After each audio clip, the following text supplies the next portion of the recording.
see another big story today. For the first time in more than 3 decades, the presidents of the United States and Iran may meet face to face. The meeting could happen as soon as next week at the UN's General Assembly.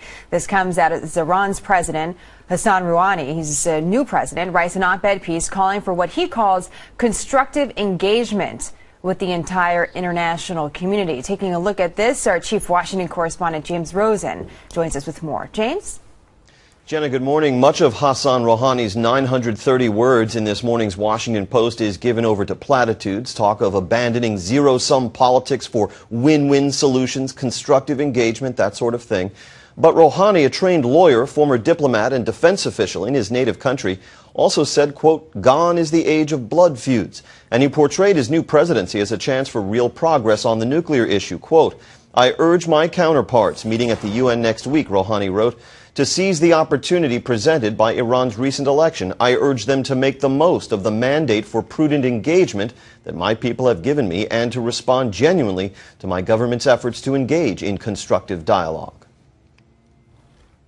We must see concrete action to back up the rhetoric. As I said, I think yesterday we welcomed the release of 11 political prisoners, which is, again, a concrete action that we did welcome. So we hope that this new Iranian government will engage substantively.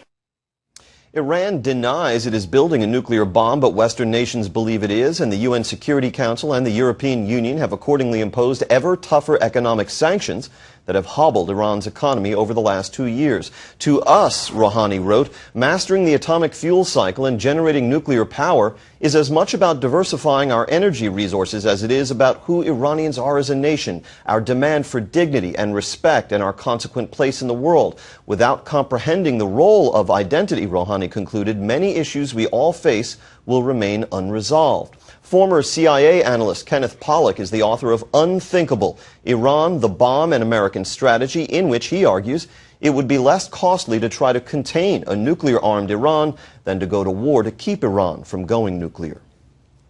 There are certainly some members of the administration who really want to believe that Rouhani is the real deal, that he really wants to do a deal with us on the nuclear issue, and most importantly, that he can actually deliver the supreme leader. I think there are other people within the administration who hope that that's the case, but are somewhat more skeptical.